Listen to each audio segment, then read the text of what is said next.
സൂത്ര, നിന്നെ പറ്റി ഒരു കംപ്ലൈന്റ് കിട്ടിയിട്ടുണ്ട്. ക്ലാസ്സിൽ മറ്റു കുട്ടികളെ പേടിപ്പിക്കുന്നുവെന്ന്. അത് ശരിയാ സൂത്രന്റെ അമ്മേ. പിന്നിൽ ചെന്ന സൂത്രൻ ഡോ എന്ന് പറഞ്ഞ് പേടിപ്പിക്കും. ഇനി അങ്ങനെ ചെയ്യരുത് കേട്ടോ. കുറെ കുട്ടിക്കുറുക്കന്മാർ കാട്ടിൽ വന്നിട്ടുണ്ട്. പോയി അവരെ പരിചയപ്പെട്. അവരെ കളിക്കാനും കൂട്ടണം. ദേ സൂത്ര, ഒരു കുട്ടിക്കുറുക്കൻ. പോയി കളിക്കാൻ വിളിച്ചോ. അയ്യോ കടുവ, അയ്യോ കടുവ. രണ്ടു പിള്ളേരിരുന്ന് കളിക്കുന്നു. നമുക്കും കളിക്കാൻ കൂടാ. അമ്മേ കടുവ. സൂത്രന്റമ്മേ, സൂത്രന്റമ്മേ, പുതിയ കുട്ടികളുടെ കൂടെ കളിച്ചോ? എല്ലാവരും പേടിത്തൊണ്ടന്മാരാ സൂത്രന്റമ്മേ. സൂത്രൻ ടോ എന്ന് പറയുന്നതിന് മുമ്പേ പേടിച്ചോടി. സിംഹത്തിന്റെ പല്ല് വരയ്ക്കാൻ സാറ് പറഞ്ഞത് വരച്ചോ? ഞാൻ വരച്ചിട്ടില്ല. നീയോ? ഞാനും വരച്ചില്ല. ഇനി എന്ത് ചെയ്യും? ഹോംവർക്ക് ചെയ്യാതെ ചെന്നാൽ അടി ഉറപ്പാ. നമുക്ക് ഇന്ന് പോകണ്ട, കളിച്ചു നടക്കാം. വയറുവേദനയാണെന്ന് പറയാം. എനിക്ക് വയറുവേദന, നിനക്ക് പനി. നാളെ ചെല്ലുമ്പോൾ അങ്ങനെ പറയണം. ശരി, എനിക്ക് വയറുവേദന, നിനക്ക് പനി. നിനക്കല്ല, എനിക്കാ വയറുവേദന, നിനക്ക് പനിയാ. ശരി, പനിക്ക് എനിയല്ല, എനിക്ക് പനി. ക്ലാസ് കഴിയുന്നത് വരെ കളിക്കാം. നാളെ സാറിനോട് പറയാനുള്ളത് നീ മറന്നോ? ഇല്ല, എനിക്ക് വയറുവേദനയല്ലേ. മണ്ടച്ചാരെ, നിനക്ക് പനി, എനിക്കാ വയറുവേദന. നാളെ പിന്നെ മറക്കരുത്, അല്ലെങ്കിൽ ഞാൻ പറഞ്ഞോളാം. നാളെ നീ ഒന്നും മിണ്ടണ്ട. അത് മതി. ഇന്നലെ എന്താ വരാതിരുന്നത്? ഞങ്ങൾക്ക് ഇന്നലെ സൂത്രം പറയണ്ട, ശരി പറയട്ടെ. അത് ഒരാൾക്ക് പനി, മറ്റേ ആൾക്ക് വയറുവേദന. ആർക്കാ പനിയെന്ന് സൂത്രം പറയും. അയ്യോ തീ. സൂത്ര, പുല്ല് നന്നായി വളരാനാണോ നനയ്ക്കുന്നത്? മണ്ടച്ചാരെ, തീ കെടുത്തിയതാ. അയ്യോ തീയോ? കൃത്യസമയത്ത് കണ്ടത് കൊണ്ട് കെടുത്താൻ പറ്റി. ചൂട് കൂടി വരികയാ. ഇനിയും തീപിടുത്തത്തിന് സാധ്യതയുണ്ട്. ഐഡിയ. തീ പെട്ടെന്ന് കെടുത്താൻ പരിശീലനം കൊടുത്താലോ? താൻ പോയി കുറച്ചുപേരെ വിളിച്ചോണ്ട് വാ. തീ പെട്ടെന്ന് കെടുത്താനാണ് പഠിക്കേണ്ടത്. ഒരുമിച്ച് വർക്ക് ചെയ്താൽ പെട്ടെന്ന് കെടുത്താം. കെടുത്തുന്നതിന് മുമ്പ് തീ കൃത്യസമയത്ത് കാണണം. തീ കെടുത്താനുള്ള ജോലികൾ വീതിച്ചെടുത്ത് ചെയ്യാം. ഒരാൾ വെള്ളം കൊണ്ടുവരുന്നു, രണ്ടാമൻ ഈ പുല്ല് കത്തിക്കുന്നു, മൂന്നാമൻ വെള്ളം ഒഴിച്ചു കൊടുക്കുന്നു. അപ്പൊ കൃത്യസമയത്ത് കാണുന്ന ജോലി ആര് ചെയ്യും? വെള്ളം കൊണ്ടുവരുന്നവൻ നടന്നാൽ പോരാ, ഓടി വരണം. രണ്ടാമൻ ഈ പുല്ല് കത്തിക്ക, മൂന്നാമൻ വെള്ളം വാങ്ങി ഒഴിക്ക. സ്പീഡ് വേണം. ഇനി വേറെ പുല്ല് കത്തിക്കാം. എന്നിട്ട് മൂന്നാമൻ വെള്ളം കൊണ്ടുപോവാ. മാറി മാറി ചെയ്താലേ എല്ലാവരും പഠിക്കൂ. പുല്ല് മാറ്റി ഒരു തവണ കൂടി ചെയ്തോ. ശരു, താൻ നോക്കണം. സൂത്ര, വെള്ളം കൊണ്ടുവരുന്നവനെ പോകാറായോന്ന്. ജോലി തീർത്തിട്ട് പോട്ടെ. പറ്റില്ല, ജോലി തീർത്തിട്ട് പോയാ മതി. തീർക്കാതെ തന്നെ വിടുന്ന പ്രശ്നമില്ല. എന്താ അവിടെ ഒരു പ്രശ്നം? വെള്ളം കൊണ്ടുവരുന്നവൻ നേരത്തെ പോയി. പുല്ല് കത്തിക്കേണ്ടവൻ ജോലിയും തീർന്നിട്ടില്ല. തീ കെടുത്തുന്നവനെ കാണാനില്ലല്ലോ. അവനും പുല്ലിൽ വെള്ളമൊഴിച്ച് നേരത്തെ പണി തീർത്ത സ്ഥലം വിട്ടു. ചേ, ഈ പുല്ലെന്താ കത്താത്തത്? എനിക്കൊരു ദൂതനെ വേണം. പോയി സൂത്രനോട് പറ. സൂത്ര, കടിയനെ എന്തോ വേണമെന്ന് തന്നോട് ചെല്ലാൻ പറഞ്ഞു. എന്തോ വേണമെന്നോ? എന്താ? അതെനിക്ക് മനസ്സിലായില്ല. എന്റെ പ്രശസ്തി മനുഷ്യരുടെ നാട്ടിലൊക്കെ എത്തിയിട്ടുണ്ടാവും. പിന്നെ അതുകൊണ്ട് അവിടെയുള്ളവർ എന്നെ പറ്റി എന്തു പറയുന്നു എന്ന് അറിയണം. മനുഷ്യരുടെ നാട്ടിൽ പോയി അവിടുത്തെ മൃഗങ്ങൾ പറയുന്ന കാര്യങ്ങൾ ഇവിടെ വന്ന് പറയണം. അതിനാണ് ദൂതൻ വേണമെന്ന് പറഞ്ഞത്. ആ ദൂതൻ. സൂത്ര, ഈ സാധനമാ കടിയന് വേണ്ടത്. തനിക്ക് ദൂതനാവാൻ പറ്റുമോ? അയ്യോ, കുറുക്കന്മാർ നാട്ടിലിറങ്ങിയാൽ സംശയം തോന്നും. സംശയം തോന്നാത്ത ഒരുത്തനെ ഞങ്ങൾ ഏർപ്പാടാക്കാം. ആളെ കിട്ടി. ഷേരുവിന്റെ ഫ്രണ്ടാ. പറഞ്ഞാൽ പറഞ്ഞതുപോലെ ചെയ്യും. നാട്ടിൽ എന്നെ പറ്റി ആരെങ്കിലും എന്തെങ്കിലും പറഞ്ഞാൽ ഇവിടെ വന്ന് പറയണം. ചേട്ടാ, നാട്ടിലെ ഭാഷ മുഴുവൻ എനിക്കറിയില്ല. അപ്പൊ എന്ത് ചെയ്യും? സൂത്ര, കടിയനെ എന്തോ വേണമെന്ന്. കുഴപ്പമില്ല, മനസ്സിലാവാത്ത വാക്കിന് പകരം എന്തോ എന്ന് പറഞ്ഞാൽ മതി കേട്ടോ. കഴുതദൂതനും ഉണ്ടല്ലോ. മൂപ്പര് വല്ല തരികിടയും ഒപ്പിച്ചോ? ഈ ടൈപ്പ് ദൂതന്മാരെ ഇനി കൊണ്ടുവന്നേക്കരുത്. സത്യം പറ, താനെന്താ അങ്ങേരോട് പറഞ്ഞത്? നാട്ടിൽ ഒരുത്തൻ കടിയനെ പറ്റി പറഞ്ഞ കാര്യമാ. മനസ്സിലാവാത്ത സ്ഥലത്ത് എന്തോ ചേർത്താ പറഞ്ഞത്. ആ വരുന്ന ദ്രോഹി പറഞ്ഞ കാര്യമാ ഞാൻ പറഞ്ഞത്. അജഗജനോ? എടോ, താൻ കടിയനെ പറ്റി പറഞ്ഞ കാര്യം ഇവർക്കൊന്ന് പറഞ്ഞു കൊടുക്ക. നിർമ്മലമല്ലാത്ത കർമ്മങ്ങളിലൂടെ കൂർമ്മ ബുദ്ധികളെ പോലും ധർമ്മരാകുന്നവർ. ഞാൻ എന്തോ ചേർത്ത് പറഞ്ഞപ്പോൾ ഇങ്ങനെയായി. എന്തോ അല്ലാത്ത എന്തോ ഒന്നിലൂടെ എന്തോ ഒന്നിനെ പോലും എന്തോ ആക്കുന്ന. സൂത്ര, ഇവിടെ വെച്ച മുട്ട നീ എടുത്തു തിന്നോ? ഇല്ല. നുണ പറയരുത്. നീ ഇതുവഴി വന്നത് ഞാൻ കണ്ടല്ലോ. ഞാൻ തിന്നു. നുണ പറയുന്നത് നല്ല ശീലമല്ല. മുട്ട കെട്ട പുലിയുടെ കഥ കേട്ടിട്ടില്ലേ? പണ്ട് ആനകൾ മുട്ടയിടുമായിരുന്നു. ഒരു ദിവസം ഒരു പുലി ആനയുടെ മുട്ട കട്ടെടുത്തു. എന്നിട്ട് സ്വന്തം ഗുഹയിൽ ഒളിപ്പിച്ചു. അമ്മയാന വന്ന് ചോദിച്ചു, പുലി നീ മുട്ട എടുത്തോ? ഇല്ല, പുലി പറഞ്ഞു. അപ്പോഴാണ് ഗുഹയുടെ അകത്തിരുന്ന ആനമുട്ട വിരിഞ്ഞ ആനക്കുട്ടി പുറത്തേക്ക് വന്നത്. അത് കണ്ട അമ്മയാന പുലിക്ക് ഒറ്റ അടി കൊടുത്തു പറഞ്ഞു, പുലി ഇനി നുണ പറയരുത്. സൂത്രന്റെ അമ്മ, ശരിക്കും ആന മുട്ടയിടുമോ? ഇല്ല ശരു, അതൊക്കെ കഥയല്ലേ. അപ്പൊ സൂത്രന്നമ്മ നുണ പറഞ്ഞതല്ലേ? ഇവന് നാളെ ഒരു നാടകമുണ്ട്. കരച്ചിലൊക്കെ ഉള്ള റോളാ, പക്ഷെ അഭിനയം ഒന്നുകൂടി ശരിയാവാനുണ്ട്. നിങ്ങളൊന്ന് പഠിപ്പിക്കണം. കരയാനോ? അതെ, അലറിക്കരച്ചിൽ ശരിക്കും അഭിനയിക്കാൻ പഠിപ്പിക്കണം. പഠിപ്പിക്കുന്നത് പോലെ അഭിനയിച്ചാ മതിയോ? കേട്ടിട്ട് എനിക്കാ കരച്ചിൽ വരുന്നത്. വരുന്ന കരച്ചിൽ അങ്ങ് പഠിപ്പിക്കും സൂത്ര. കരയുമ്പോൾ വായ ശരിക്കും തുറക്കണം, തിന്നുമ്പോഴും തുറക്കണം. ഞാൻ കാണിക്കാം. ആ, ഇതുപോലെ കാണിക്കാം. ഇത് കോട്ടവായ വിടുന്ന പോലെ ഉണ്ട്. ചുമ്മാ വായ തുറന്നാൽ പോരാ, എക്സ്പ്രഷൻ വരട്ടെ. ദാ ഇങ്ങനെ. ആ, ആ, ഹും, ഹും. എനിക്ക് വല്ലതും എടുത്ത് എറിയാനാ തോന്നുന്നത്, ദേഷ്യം കാരണം. ഞാൻ സഹായിക്കാൻ സൂത്ര. ദാ ഈ കല്ല് വലിച്ചെറിഞ്ഞു. ഇത് തീർന്നാൽ വേറെ കൊണ്ടുവരാം.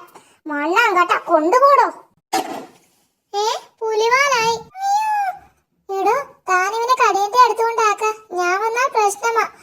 അയ്യോ, ഞാനോ? അഭിനയം കറക്റ്റ് ആയല്ലോ മോനെ. ഇതുപോലെ നാളെ അഭിനയിച്ചാ മതി. അത് നാളെ ഇതുകൂടി കയ്യിൽ വെച്ചോ, അഭിനയം വരാൻ ബെസ്റ്റാ. മാറിയിട്ടില്ല ശരു. അയ്യോ മനുഷ്യൻ എവിടെ? അത് വെറുതെ തോന്നുന്നതാ സൂത്ര. പനി കൂടിയാൽ ഇങ്ങനെ പലതും കാണുന്നതായി തോന്നും, വൈദ്യർ പറഞ്ഞിരുന്നു. ശരു പോയിക്കോ, സൂത്രന്റെ പനി മാറിയിട്ട് കളിക്കാം. അയ്യോ, എനിക്കും പനി പിടിച്ചേ. എപ്പോ? ഞാനും മനുഷ്യനെ കണ്ടു, അത് പനി പിടിച്ചിട്ടല്ലേ. മനുഷ്യനോ? എവിടെ? അതാ, ഹാഹാ, അത് കുറെ അകലെ ഒരു കാട്ടിൽ താമസിക്കുന്ന കുട്ടിയാ. ചെന്നായകൾ വളർത്തുന്ന കുട്ടിയാ അത്. അവർ ഈ കാട് കാണാൻ വന്നതാ, പേടിക്കണ്ട. മൗളി സൂക്ഷിക്കണേ. കടിയന്റെ മോനെ നമ്മൾ കണ്ണുരുട്ടി കാണിച്ചതാ. കടിയൻ അറിഞ്ഞോടോ?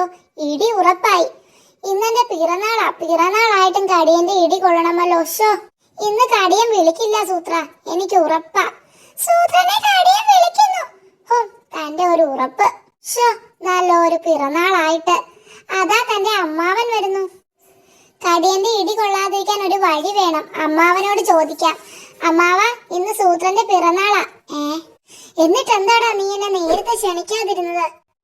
ക്ഷണിക്കാത്ത സത്യക്ക് ഞാനില്ല. എന്തിനാ കടിയന്റെ അടുത്തേക്ക് പോകുന്നത്?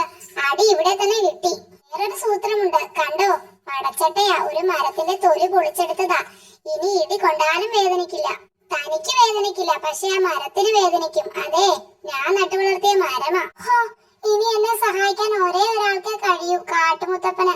കടിയന്റെ ഇടി കൊള്ളാതിരിക്കാൻ എന്താ വഴിയെന്ന് കാട്ടുമുത്തപ്പനോട് തന്നെ ചോദിക്കാം.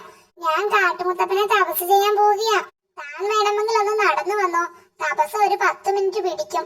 കാട്ടുമുത്തപ്പനെ കാണുമാറാകണം, കൺതുറന്നാലുടനെ കാണുമാറാകണം. കാര്യങ്ങളെല്ലാം കഴിഞ്ഞാൽ അതേപടി കൺമുന്നിൽ നിന്ന് നീ കാണാതെയാകണം. ഭക്ത, കണ്ണു തുറക്കൂ. സൂത്ര, സൂത്ര, കടിയൻ കിടപ്പില. ഇന്ന് ഇടിയില്ല. മരുന്ന് വാങ്ങാനാ നമ്മളെ വിളിപ്പിച്ചത്. ഹാവു, എന്തിനാണ് എന്നെ വിളിപ്പിച്ചതെന്ന് പറയൂ. അത് പ്രശ്നം തീർന്നു കാട്ടുമുത്തപ്പ. മുത്തപ്പൻ പൊയ്ക്കോ. വെറുതെ വിളിക്കാൻ ഞാൻ എന്താ നിന്റെ വേലക്കാരനോ? പിറന്നാളായിട്ട് കാട്ടുമുത്തപ്പന്റെ അടി കൊള്ളുന്നത് നല്ലതാ സൂത്ര. അമ്മേ, ഞങ്ങൾ കുളത്തിലേക്ക് പോവുകയാ. ശരിയുമുണ്ട്. ശരി. സൂത്രന്റെ അമ്മേ, ഞങ്ങൾ കുളത്തിലേക്ക് പോവുകയാ. സൂത്രനുമുണ്ട്. ശരി ശരി. സൂത്രന്റെ അമ്മേ, കുട്ടികൾ എങ്ങോട്ട് പോയതാ? കുളത്തിലേക്ക്. കാലും മുഖവും കഴുകാനാവും. കുട്ടികളെ കുളത്തിൽ ഒറ്റയ്ക്ക് വിടുന്നത് സൂക്ഷിച്ചു വേണം. കഴിഞ്ഞ ആഴ്ച ഒരു ചെന്നായക്കുട്ടി കുളത്തിൽ വീണു. അയ്യോ, വേഗം അവരെ വിളിക്കാം. സൂത്ര, ശരു, ഇങ്ങോട്ട് വാ. കുളത്തിൽ പോകണ്ട, വെള്ളം ഇവിടെയുണ്ട്. കുട്ടികൾ ഒറ്റയ്ക്ക് പോയാൽ കുളത്തിൽ വീഴും. കഴിഞ്ഞ ആഴ്ച ഞങ്ങള് കുളത്തിൽ പോയത് എന്തിനായാലും ഈ വിളകൾ ചെയ്താൽ മതി. പക്ഷെ അധികം വെള്ളം ചെലവാക്കരുത്. സൂത്ര, നിങ്ങൾ എന്താ ഇവിടെ ചെയ്യുന്നത്? കുളത്തിൽ പോയ കാര്യം ചെയ്യുകയാ. കരയിലിരുന്ന കുളത്തിലേക്ക് കല്ലെറിയാനാണ് ഞങ്ങൾ പോയത്. നുണ പറയുന്നവരോ സത്യം പറയുന്നവരോ കാട്ടിൽ കൂടുതൽ, അത് കണ്ടുപിടിക്കണം. അതിന് എന്തെങ്കിലും ഒരു സൂത്രം ആലോചിക്ക. വേണ്ട, എനിക്ക് തന്നെ ഒരു ബുദ്ധി തോന്നി. എന്നോട് ആരെങ്കിലും സത്യം പറഞ്ഞാൽ ഇവിടെ ഒരു പരന്ന കല്ല് വെക്കും. പിന്നെയും ആരെങ്കിലും സത്യം പറഞ്ഞാൽ അതിനു മുകളിൽ മറ്റൊരു കല്ല് വെക്കും. അങ്ങനെ ഓരോ സത്യത്തിനും ഓരോ കല്ല് മേലോട്ട് മേലോട്ട് വെക്കും. അതുപോലെ നുണ പറഞ്ഞാലും കല്ല് വെക്കും ദാ അപ്പുറത്ത്. അവസാനം സത്യത്തിന്റെ കല്ലാണോ നുണയുടെ കല്ലാണോ കൂടുതലെന്ന് നോക്കും. എങ്ങനെയുണ്ട്? കടിയൻ ചേട്ടന് ബുദ്ധി ഉണ്ടല്ലേ സൂത്ര? കൊള്ളാം. ശരു സത്യം പറഞ്ഞു, ഒരു കല്ല് വെച്ചോ. ഹിഹി, ചേട്ടന് ബുദ്ധി മാത്രമല്ല നല്ല സൗന്ദര്യവുമുണ്ട്. അതും സത്യമാ. താനും വെച്ചോ കല്ല്. ഹിഹി, എനിക്ക് ഇത്ര ബുദ്ധിയുള്ള കാര്യം താൻ നേരത്തെ ശ്രദ്ധിച്ചിട്ടുണ്ടോ? എടാ, ഇങ്ങോട്ട് വാ. പറ, 4ഉം 2ഉം കൂട്ടിയാൽ എത്ര കിട്ടും? 7. ഇവൻ പറഞ്ഞത് ശരിയാണോടോ? തെറ്റാ, ആറാ ഉത്തരം. ആ എന്നോട് നുണ പറയുന്നു. വെക്കടാ അപ്പുറത്തൊരു പരത്തങ്ങല്ല. സൂത്ര, ഇതാണോ കല്ല് വെച്ച നുണ? ചേട്ടാ, ഞങ്ങൾ പോയിട്ട് പിന്നെ വരാം. നിങ്ങളെ കടിയെ വിളിക്കുന്നു. ഇതൊക്കെ സത്യത്തിന്റെ കല്ല. പക്ഷെ ഇനി ആരെങ്കിലും സത്യം പറഞ്ഞാൽ ആ കല്ല് എങ്ങനെ മുകളിലേക്ക് കയറ്റും? അതിനാ തന്നെ വിളിച്ചത്. നാശം. ഓരോ കിറുക്കൻ ഐഡിയകളുമായിട്ട് ഇറങ്ങിക്കോളും മണ്ടൻ സിംഹം. താനങ്ങോട്ട് പോകുന്നു. ഈ കല്ല് നുണയുടെ ഭാഗത്തേക്ക് മാറ്റി വെക്കാൻ എടുത്തതാ സൂത്ര. കടിയൻ ബുദ്ധിമാനാണെന്ന് പറഞ്ഞാൽ ഞാൻ വെച്ച കല്ല. അത് നുണയാണെന്ന് താൻ തന്നെയല്ലേ ഇപ്പൊ പറഞ്ഞത്. മഴ വരുന്നുണ്ടെന്ന് തോന്നുന്നു. മൊത്തത്തിലൊരു ഇരുട്ട്. അയ്യോ അയ്യോ, ഇതാരാ ഈ കുഴി ഇവിടെ കൊണ്ടുവച്ചത്? തന്നെ കണ്ടാൽ ഇപ്പോൾ കരിഞ്ഞുണ്ണിയെ പോലെ ഉണ്ട്. അയ്യോ, ഇതെന്താ? അത് സൂത്രൻ കുഴി അല്ല, നിഴൽ ശരീരത്തിൽ കയറിയതാ. അതെ, വർഷത്തിൽ ഒരു ദിവസം നമ്മൾ നിഴൽ ശരീരത്തിൽ കയറ്റുന്നത് നല്ലതാ. സൂക്ഷിച്ചു നോക്കാൻ. ഞാൻ മൊത്തം കറുത്തല്ലേ ഇരിക്കുന്നത്. അതിനെ സൂക്ഷിച്ചൊന്നും നോക്കണ്ട, ഫുൾ ബ്ലാക്ക്. അതാ ഞാൻ എന്റെ നിഴൽ എന്റെ ശരീരത്തിലേക്ക് കയറ്റിയതാ. എനിക്ക് നിഴൽ കയറ്റണം. കേറ്റാം. ഈ നിഴൽ കുഴിയിൽ ചാടിയാ മതി. എനിക്കും കയറ്റണം. ഇതൊക്കെ പണ്ടേ ചെയ്യേണ്ടതായിരുന്നു. എല്ലാ മണ്ടന്മാരും കൂടി ചാടുന്നുണ്ട്. എന്താ ഇവിടെ പരിപാടി? കടിയൻ നിഴൽ ശരീരത്തിലേക്ക് കയറ്റുകയാ. ഈ നിഴൽ കുഴിയിൽ ചാടിയാ മതി. ഞാനും കയറ്റാം. അടുത്ത മണ്ടൻ കണ്ടോ? ഇപ്പൊ ചേട്ടന് വേറെ നെല്ലില്ല, മൊത്തം ബോഡിയിൽ കേറി. മഴക്കാറുള്ളത് കൊണ്ടാ വേറെ നിഴൽ കാണാത്തതെന്ന മണ്ടന്മാർക്ക് അറിയില്ല. സംഗതി കൊള്ളാം. എന്നാ പിന്നെ ഞങ്ങൾ പോട്ടെ. വേഗം തടിതപ്പാം. എടോ വാടോ ഇവിടെ. പൊളിഞ്ഞു. സൂത്രം കംപ്ലീറ്റ് പൊളിഞ്ഞു. കുറച്ച് നേരം ചോർന്ന് താഴെ പോയി. അതുകൂടി കയറ്റി തന്നിട്ട് പോയാ മതി. ചതിച്ചോ? വെയിൽ തെളിഞ്ഞു. ഗുഹയ്ക്ക് ചുവരിൽ കല്ലുകൊണ്ട് തട്ടിയാൽ നിം നിം എന്നൊരു ശബ്ദം കേൾക്കും. അക്കാര്യം ഇവിടെ എഴുതി വെക്കണം. ബോർഡ് എഴുതാൻ ആ പടം വരയ്ക്കുന്ന കരടിയോട് പറഞ്ഞിട്ടുണ്ട്. പോയി ആ ബോർഡ് വാങ്ങിക്കൊണ്ട് വാ. രണ്ടാളും കൂടി പോകണ്ട. സൂത്രന് വേറെ പണിയുണ്ട്. നല്ല പതുപതുപ്പുള്ള ഒരു മെത്ത ഉണ്ടാക്കിക്കൊണ്ട് വരണം. മെത്തയോ? എങ്ങനെയെന്നൊക്കെ താൻ തീരുമാനിച്ചോ. ബോർഡ് കൊണ്ടുവരാൻ ശരി പോയാൽ മതി. കുറച്ച് ചായവും വേറെ വാങ്ങണം. സൂത്ര, ബോർഡ് കിട്ടി. ഇതെന്താ? കലക്ക മെത്തയാ. വള്ളികൾ കൂട്ടിത്തുന്നി സഞ്ചി പോലെ ആക്കി. എന്നിട്ട് അതിൽ പലതരം ഇലകൾ നിറയ്ക്കുകയാ. ഞാനും സഹായിക്കാൻ സൂത്ര. വേണ്ട വേണ്ട, താനായാൽ ശരിയാവില്ല. ഇലകളൊക്കെ ശ്രദ്ധിച്ച് അടുക്കിയാലേ ശരിയാവൂ. എന്നാ പിന്നെ ഞാൻ പോയിട്ട് വരാം.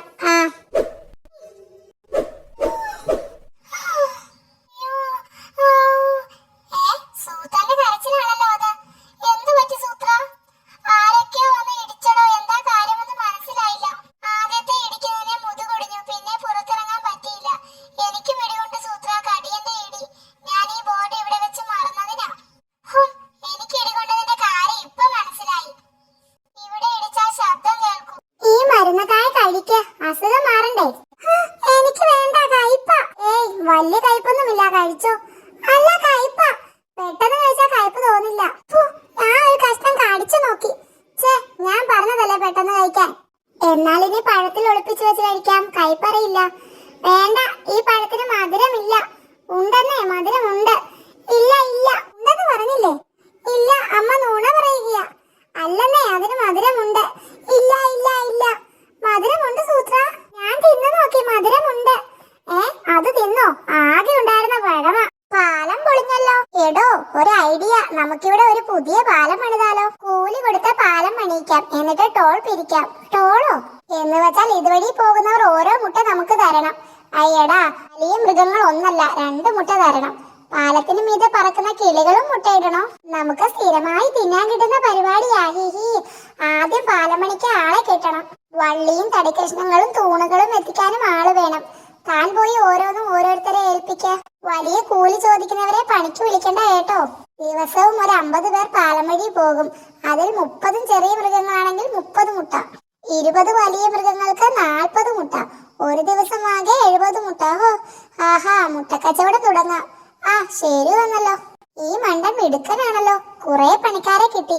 ഇതിലാരാ പാലം പണിയുന്നത്? പണിയാൻ ഞങ്ങളെയൊന്നും കിട്ടില്ല. ആരാ തടി കൊണ്ടുവരുന്നത്? തടിക്ക് ആളെ കിട്ടിയില്ല. വള്ളിയും തൂണും അതിനും ആളില്ല. കുന്തം. പിന്നെ ഇവരൊക്കെ ആരാടോ?